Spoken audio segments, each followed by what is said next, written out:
I've been involved with netball for over 20 years. I love netball. I am vertically challenged and was never ever going to make it. And my physiotherapy became my opportunity to become involved.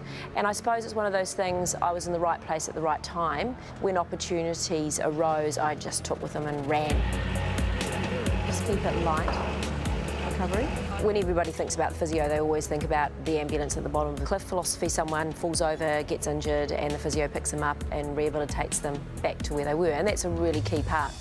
My hands can't heal any more than anybody's hands, but I'd like to think that a structured approach to return to play, to rehabilitation, is where my strength lies. And I work very closely with the coach and strength and conditioning coach. So we're just going to do 4, John. Sure. But we also have those reality conversations with them, and I think that's really important. They need to be making informed decisions. So this decision to play on may mean that when you're 40, or like Lauren Jackson, I remember her name now, 34, you're having a total knee joint replacement. So it's really important from a medical perspective that we ensure that athletes make informed decisions about carrying on playing. Yep. That's good. Okay, and one more. There's another couple of roles. One would be, we look at trying to mitigate risks. We work a lot on single leg strength. Our game is played on one leg, and by that I mean most of our jumping and landings are single leg. So if we're in the gym just doing double leg strength power-based activities, we're missing part of the point. And stop.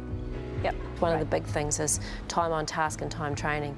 So if I can keep them non-injured, manage their load with the S&C and the physio to allow them to be the best that they can be. That's probably a key role for the physio, because we want to keep them on the court and keep them being an option for selection.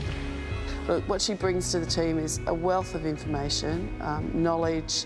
She's a hands-on person. She stimulates each one of them to the extent of they want to be better than they've ever been before. She's just got a fantastic manner about her. No muck around, Sharon. She really does make them work hard. It's a great sport to work with. It's inspiring, and I think the other thing is in the last 20 years the sport has grown. It is such a different spectacle nowadays, where it was a little bit more sedentary and staid, whereas now it's incredibly physical, mentally and physically very demanding.